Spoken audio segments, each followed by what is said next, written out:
Damos gracias a Dios en esta mañana porque nos permite una vez más en este día reunirnos aquí.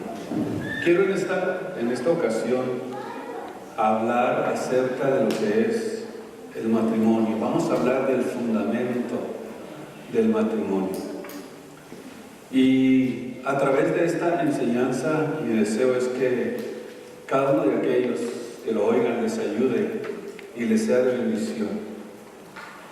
Y la razón por la que deseo hablar de este tema es porque es muy importante que nosotros aprendamos que si pensamos que creer en formar un matrimonio sin tomar en cuenta a Dios y creer que tenemos la capacidad o que sabemos lo que es el matrimonio, cómo debemos de tratarnos, cómo debemos educar a nuestros hijos.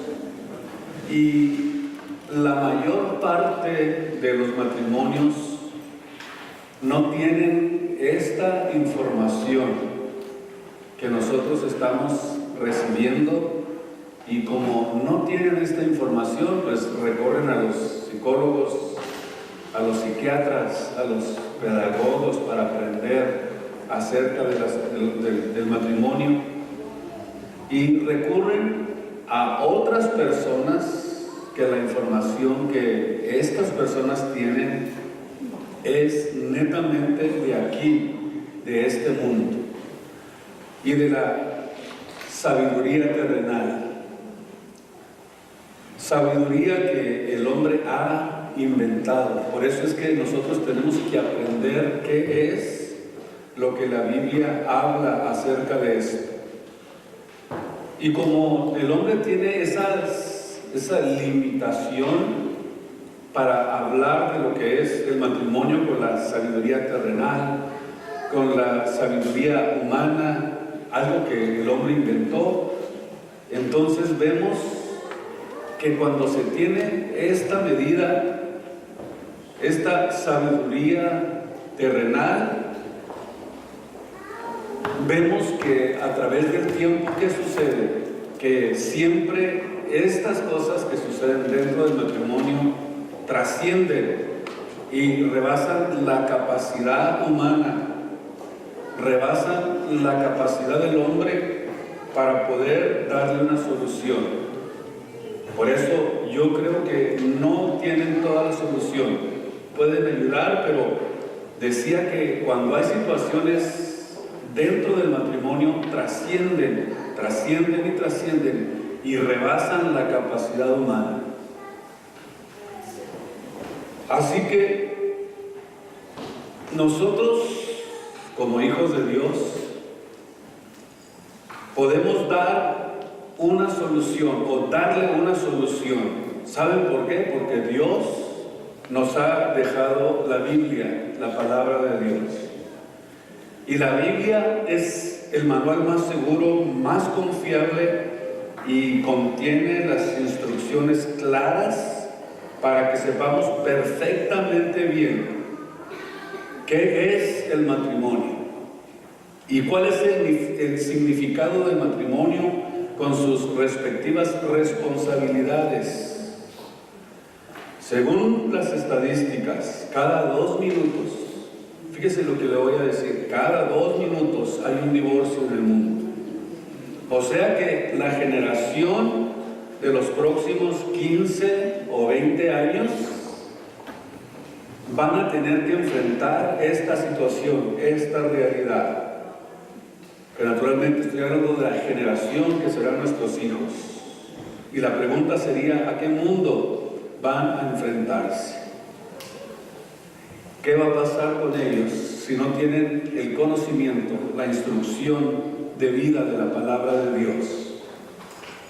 Sin embargo, cuando nosotros partamos de esta tierra, cuando lleguemos al cielo, todo lo que nosotros recibamos en la eternidad, todo será en proporción del amor que nos hayamos tenido los unos por los otros. Y si no entendemos nosotros que el matrimonio es el gimnasio donde Dios comienza a trabajar en nuestra vida, entonces jamás podremos comprender cuáles serán las prioridades de nuestra vida. Vamos a leer el libro de Proverbios, capítulo 24, para ponerle fundamento a esta enseñanza, y vamos a leer el versículo 3 y el versículo 4 del libro de los Proverbios. Dice: con sabiduría se edifica la casa, y con prudencia se afirmará. Y con toda ciencia se llenarán las cámaras de todo lo bien preciado y agradable. Salomón dice aquí, óigame bien, muy importante, 3 palabras que usa como cimiento para levantar una casa o levantar un hogar: sabiduría, prudencia y conocimiento. Apúntelo, eso es muy importante para que usted aprenda cómo edificar su casa. Es importante entender y saber que es imposible edificar mi casa, mi hogar, sin la sabiduría de Dios.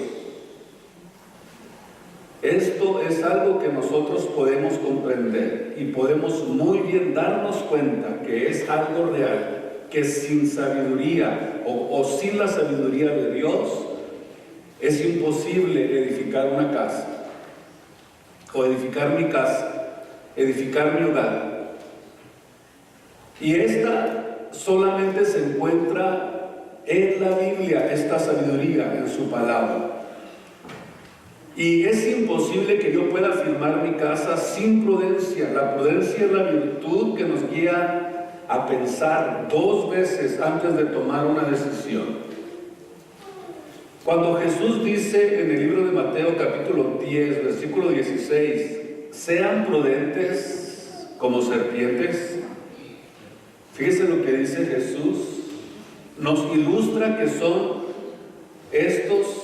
estas serpientes, los reptiles que jamás brincan o jamás atacan a su presa sin antes haber medido perfectamente bien la distancia y el tiempo del ataque. Habla entonces aquí de lo que realmente Salomón estaba diciendo: utilizar la prudencia.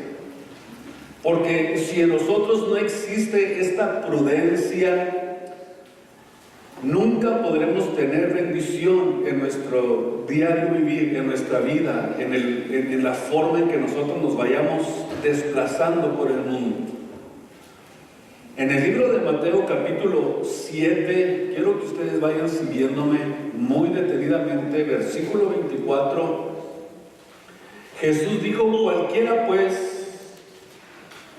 que me oye estas palabras y las hace, lo compararé a un hombre prudente que edificó su casa sobre la roca.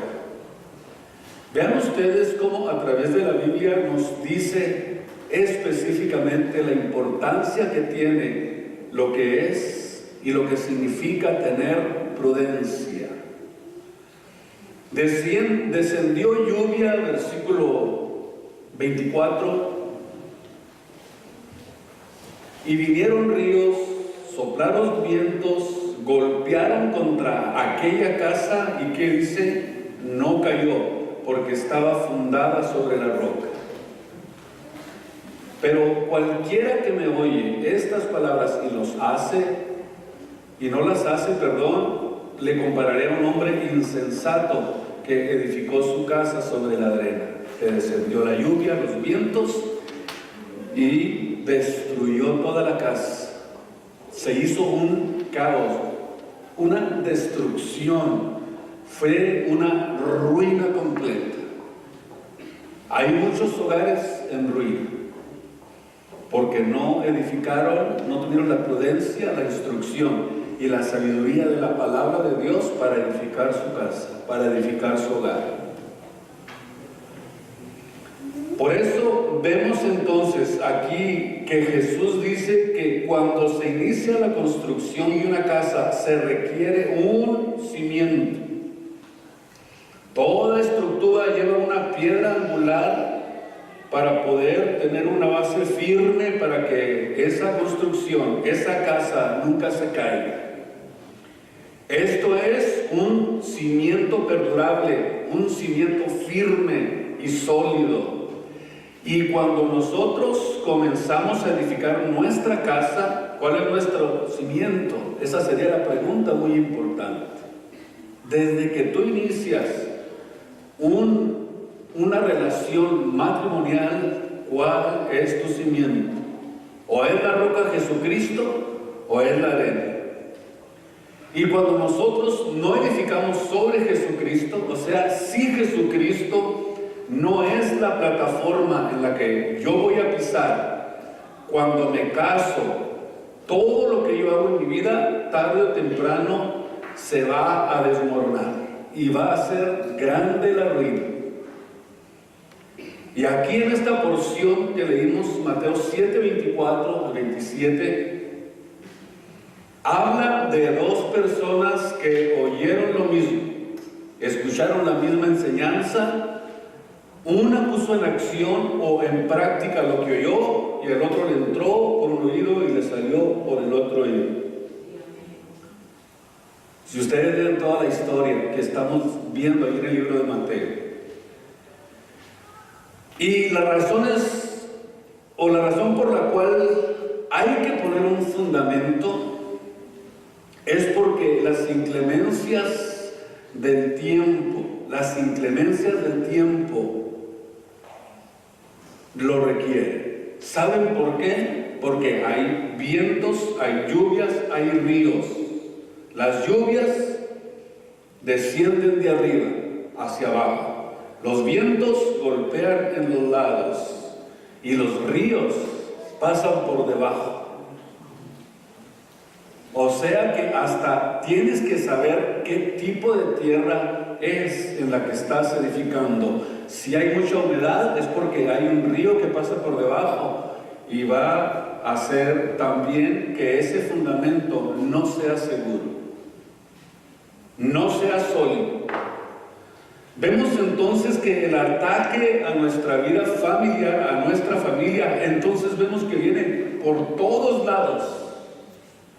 Y cuando no estamos fundamentados en la roca, estas inclemencias del tiempo, que son ataques de inmoralidad, de filosofías a nuestros hijos en la escuela, y estamos en una increíble presión en la que nos estamos enfrentando en el mundo de hoy, en este tiempo.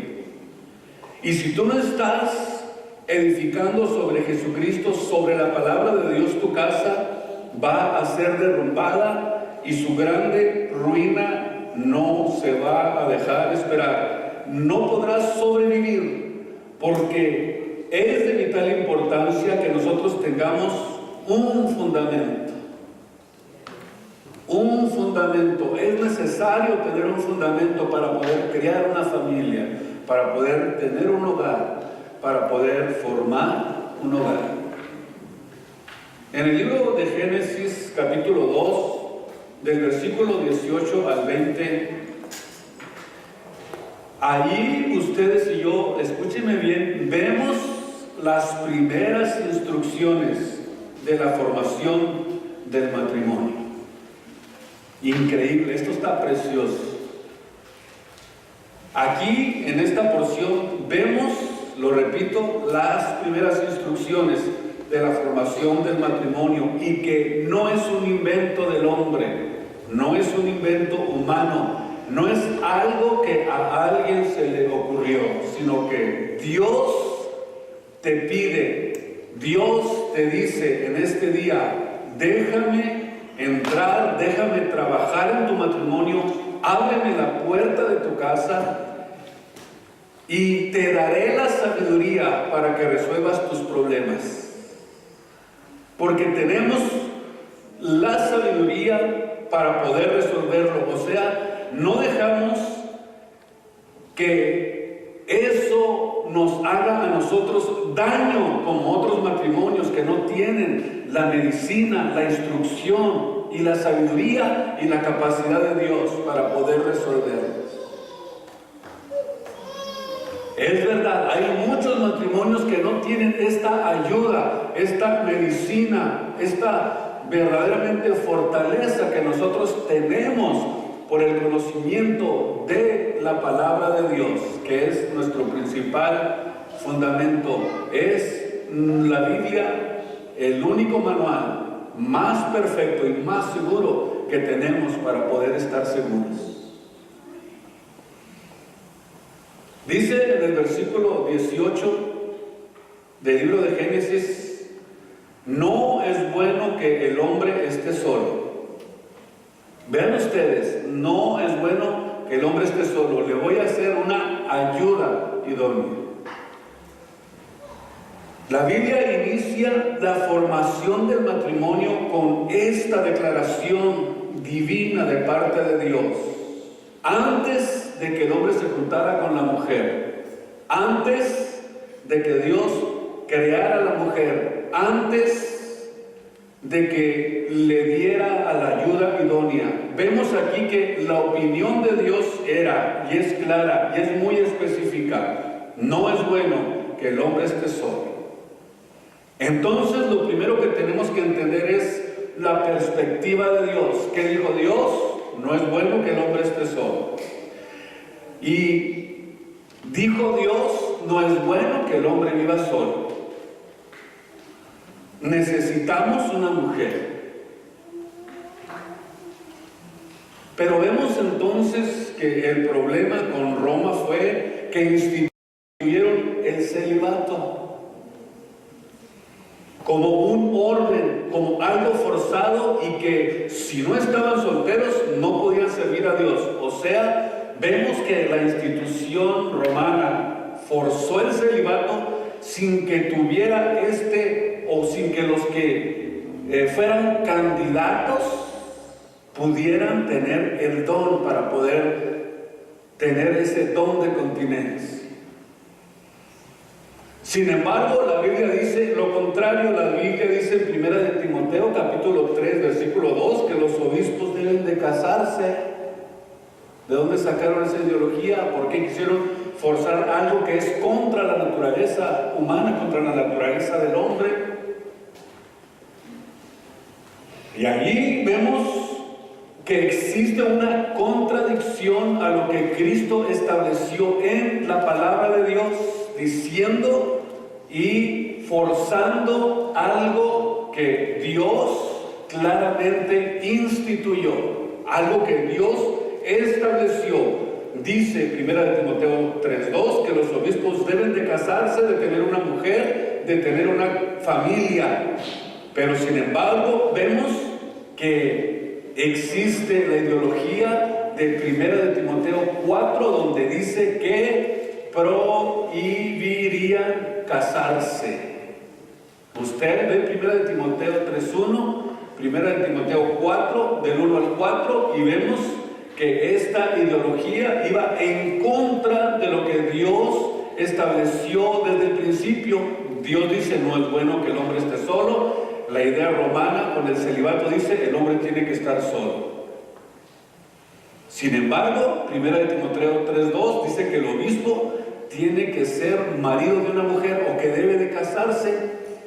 Pero dice 1 de Timoteo 4:1 que el Espíritu dice claramente que en los posteriores tiempos algunos apostarán de la fe, escuchando a espíritus engañadores y a doctrinas de demonios, que con hipocresía, por la hipocresía que ellos tienen, teniendo cauterizada la conciencia, versículo 3, que prohibirán casarse y mandarán abstenerse, fíjense bien, abstenerse de alimentos que Dios crió de acción de gracias para que participáramos de ellos y para que nosotros disfrutáramos de eso.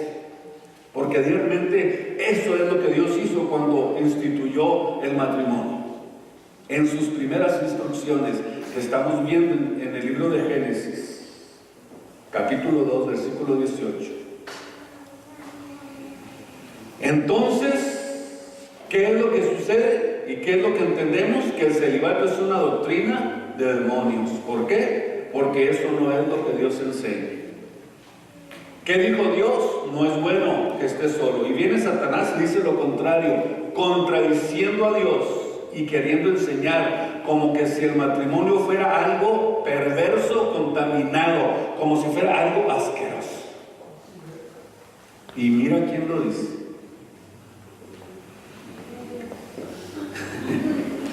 Vean ustedes el destape que ha tenido en los últimos tiempos. ¿Qué es lo que se está destapando? Que es celibato ni que nada, son unos violadores.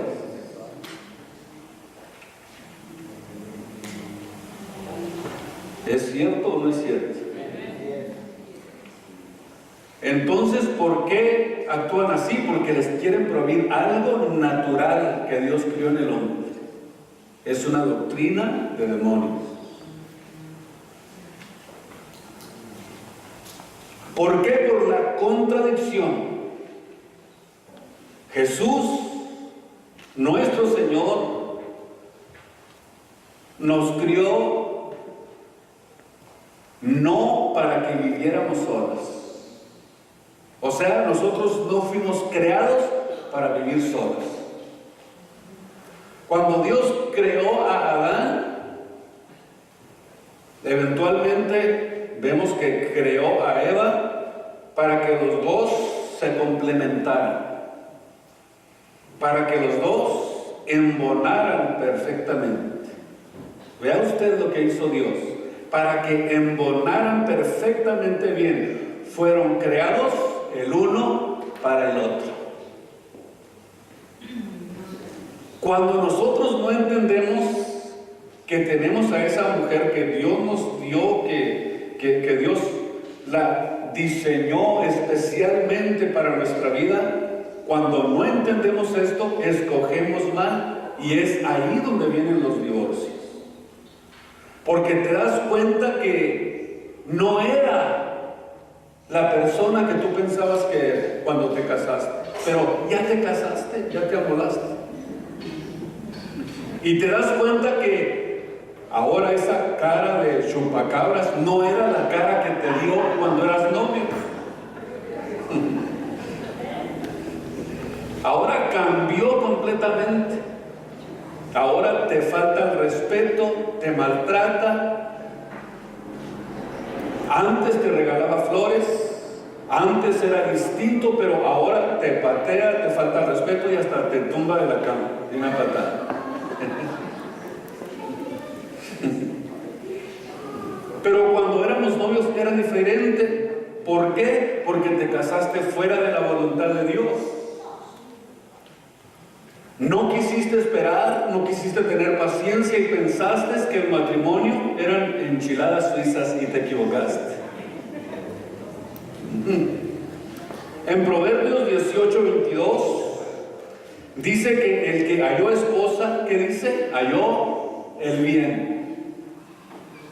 El que halló esposa halló el bien y alcanzó la benevolencia de Dios. Vean ustedes lo que dice, vean la diferencia que existe cuando es Dios el que está envuelto en todo lo que nosotros hacemos para su gloria. Y también, y necesitamos también que esa persona con la que me voy a unir para toda mi vida tiene que ser mi ayuda idónea. Cuando Dios formó a Adán, vean ustedes algo importante aquí, y lo ve incompleto cuando lo crió. Dijo, a este le falta algo. No es que Dios haya fallado cuando lo crió, sino que le hacía falta un complemento. Lo ve incompleto porque alguien que estaba completo no necesitaba ayuda. Una persona que es autosuficiente y que es completa y que puede en la vida abrirse paso, no necesita ayuda. Por eso cuando Dios dice le haré una ayuda idónea, es porque el hombre es creado incompleto, sin tener la mujer, sin tener ayuda idónea, que es la palabra del hebreo, esta frase nejef, y significa fuerza adecuada. Fíjese lo que significa esta palabra, ayuda idónea. Se lo voy a repetir, es la palabra del hebreo, eser nejef, y significa fuerza adecuada. Ahí está el complemento que Dios estaba creando. Ahí estaba el refuerzo que Dios estaba creando, el refuerzo que Dios estaba trayéndole al hombre, una fuerza adecuada. En otras palabras, Dios nos crea a nosotros los hombres, y aunque nos creamos autosuficientes, los machos, fuertes, nos crea incompletos e incapaces. Asústense, muchachos. ¿Saben lo que les estoy diciendo? Y poder llegar a una autorrealización en la vida sin la ayuda de una mujer en el matrimonio, marchamos, dice la Biblia, los dos juntos. Los dos juntos nos abrimos paso. Los dos juntos soportamos los vientos y las tormentas. Juntos. Y esto solo sucede estando dos de acuerdo, dice la Biblia, porque si no están dos de acuerdo, no van a poder caminar juntos. No y no y no. Por eso Dios dijo claramente, hablando de lo que es el campo, no pongas un yugo desigual, no pongas un buey con un burro, porque no jalan igual, no jalan parejo. Dijo que no deberíamos nosotros juntarnos en yugo desigual. Escúchenme, jóvenes, si no quieren sufrir, aprendan eso.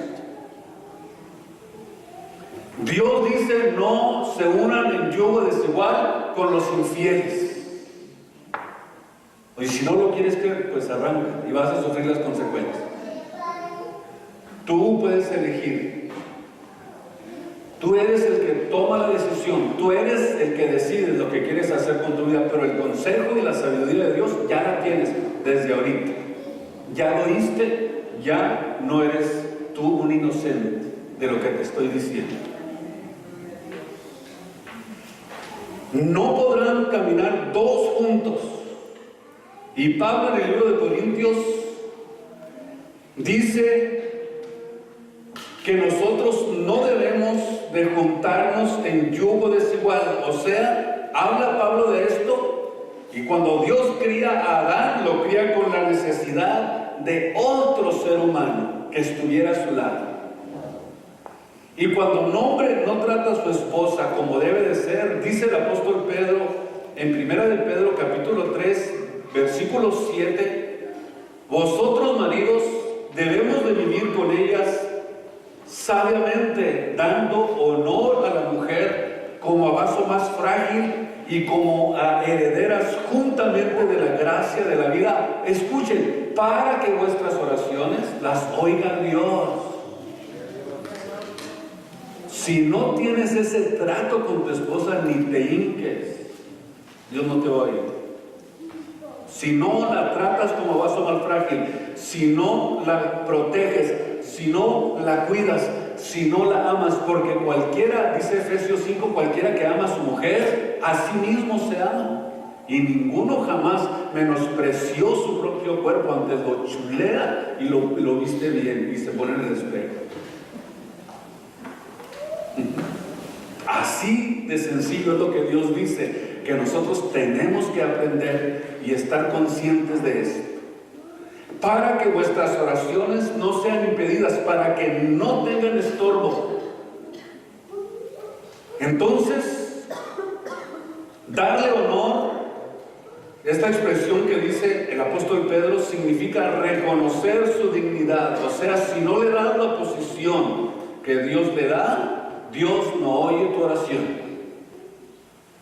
Se cierran los cielos Y cuando el valor o el desinterés comienza a invadir tu vida por tu compañera, y yo te voy a decir, no te va a ir bien.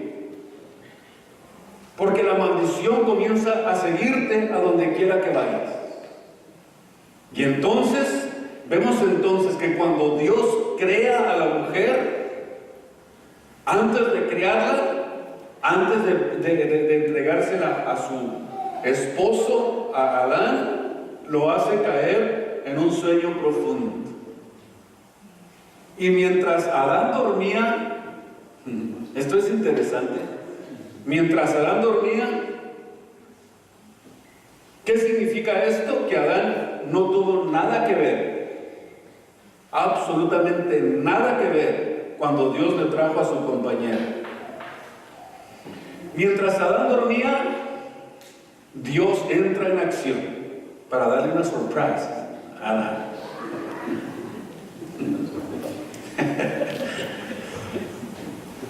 Pero vean ustedes que al Adán estar dormido, él no tiene nada que ver en este asunto. Absolutamente nada. Quiere decir entonces que cuando Dios te va a dar la compañera que va a ser tu ayuda idónea, te pone a dormir. Y Él comienza a entrar en acción. Pero si tú te levantas y dices, yo no quiero a ese, quiero al otro, te equivocas. En vez de quedarte dormidito, tranquilo, esperando que Dios obre, tú te levantas y dices, yo quiero a ese. Y lo persigue, lo corretea y hasta se le declara, porque ya las mujeres ahorita hasta persiguen a los hombres, cuídense. Cuando entra en dormida tranquilo, dice Dios, mientras Adán dormía, Dios entra en acción y dice, tú tranquilo, yo me encargo, tú no sabes escoger.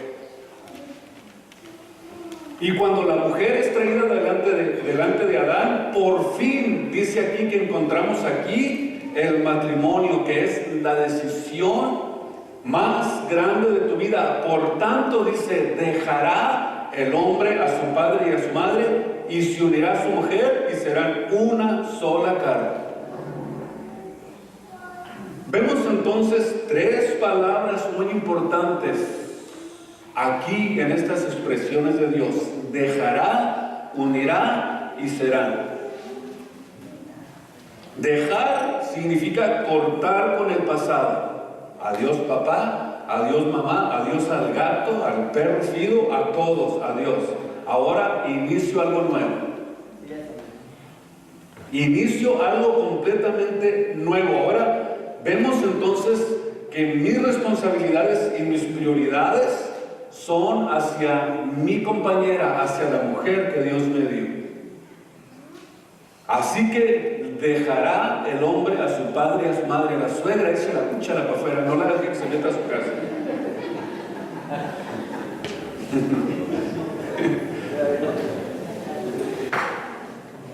Vemos entonces la importancia que tiene, porque aquí inicia algo completamente nuevo. Algo nuevo. Aquí inicia Dios algo que está ya dejando todo su estilo de vida y entrando a una nueva vida. La palabra unirse, que es la palabra debak del hebreo, y significa pegar con goma.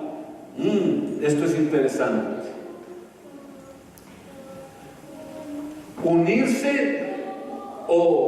Unirse significa pegar con goma. Ella acá, yo allá. Y cuando Dios nos une, nos pegamos.